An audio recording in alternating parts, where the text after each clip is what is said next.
क्यों काटा कृष्ण ने बर्बरीक का सिर? बर्बरीक भीम का पौत्र और घटोत्कच का पुत्र था।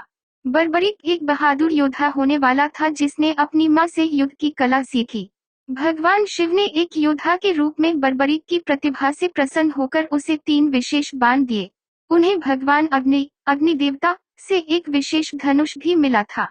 ऐसा कहा जाता है कि बर्बरीक इतना शक्तिशाली था कि उसके अनुसार महाभारत का युद्ध 1 मिनट में समाप्त हो सकता था यदि वे अकेले ही इससे युद्ध करता। कथा कुछ इस प्रकार है। युद्ध शुरू होने से पहले भगवान कृष्ण ने सभी से पूछा कि उन्हें अकेले युद्ध समाप्त करने में कितना समय लगेगा।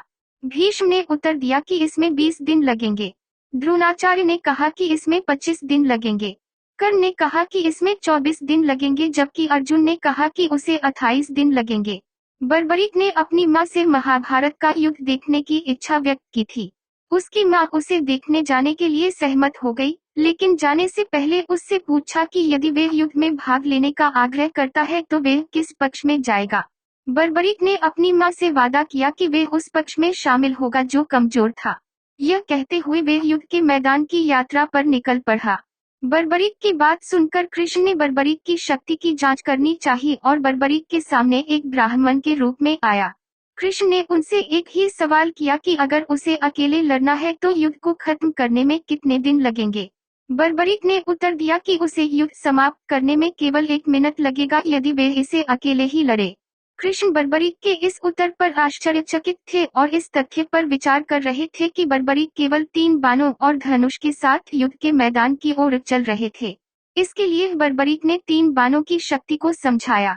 पहला तीर उन सभी वस्तुओं को चिह्नित करने वाला था जिन्हें बर्बरीक नष्ट करना चाहता था। दूसरा तीर उन सभी वस्तुओं को चिह्नित करने वाला था जिन्हें बर्बरीक बचाना चाहता था। तीसरे तीर को पहले तीर द्वारा चिह्नित सभी वस्तुओं को नष्ट करना था या दूसरे तीर द्वारा चिह्नित सभी वस्तुओं को नष्ट करना था, और इसके अंत में सभी तीर तरक्ष में लौट आएंगे। कृष्ण ने इसका परीक्षण करने के लिए उत्सुक होकर बर्बरीक से कहा कि वे पेड़ के सभी पत्तों को बांध दे जो वे नीचे खड़ा था। जैसे ही बर्बरीक ने कार्य करने के लिए ध्यान करना शुरू किया, कृष्ण ने पेड़ से एक पत्ता निकाला और उसे बर्बरीक के ज्ञान के बिना अपने पैर के नीचे रख दिया। जब बर्बरीक पहला बाण छोड़ता है तो बाण पेड़ से सभी पत्तियों को चिह्नित करता है और अंत में भगवान कृष्ण के पैरों के चारों ओर घूमना शुरू कर देता है। कृष्ण बर्बरीक से पूछते हैं कि बाण ऐसा क्यों कर रहा है। इसके लिए बर्बरीक जवाब देता है कि आपके पैरों के नीचे एक पत्ता होना चाहिए और कृष्ण को अपना पैर उठाने के लिए कहना चाहिए। जैसे ही कृष्ण अपना पैर उठाते हैं, तीर आगे निकल जाता है और शेष पत्ती को भी चिह्नित करता है। यह घटना भगवान कृष्ण को बर्बरीक की अभूतपूर्व शक्ति के बारे में बताती है। वह निष्कर्ष निकालता है कि तीर वास्तव में अचूक हैं। कृष्ण को यह भी पता चलता है कि असली युद्ध के मैदान में कृष्ण किसी को, उदाहरण के लिए 5 पांडवों को, बर्बरीक के हमले से अलग करना चाहते हैं, तो वे ऐसा करने में सक्षम नहीं होगा, क्योंकि बर्बरीक के ज्ञान के बिना भी तीर आगे बढ़ेगा और अगर बर्बरीक का इरादा है तो लक्ष्य को नष्ट कर दें। इसके लिए कृष्ण बर्बरीक से पूछते हैं कि वे महाभारत के युद्ध में किस पक्ष से लड़ने की योजना बना रहा था। बर्बरीक बताते हैं कि चूंकि कौरव सेना पांडव सेना से बड़ी है और इस शर्त के कारण कि वे अपनी मां के साथ सहमत थे, वे पांडवों के लिए लड़ेंगे। लेकिन इसके बारे में भगवान कृष्ण अपनी मां के साथ सहमत हुए शर्त के विरोधाभास को बताते हैं।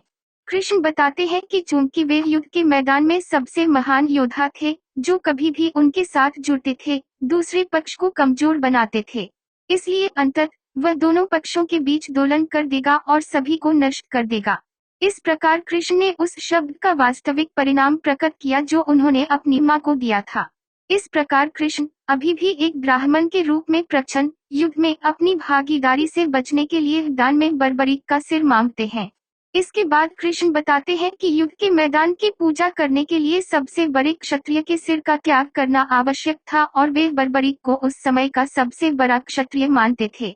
वास्तव में अपना सिर देने से पहले बर्बरीक ने आगामी लड़ाई को देखने की इच्छा व्यक्त की।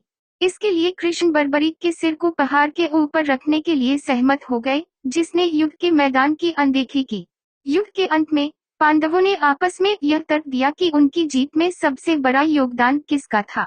इस पर कृष्ण का सुझाव है कि बर्बरीक के सिर को इस बात का न्याय करने की अनुमति दी जानी चाहिए क्योंकि उसने पूरे युद्ध को देखा है। बर्बरीक के सिर से पता चलता है कि यह अकेले कृष्ण थे जो युद्ध में जीत के लिए जिम्मेदार थे। उनकी सलाह, उनकी रणनीति और उनकी उपस्थिति जीत में महत्वपूर्ण थी।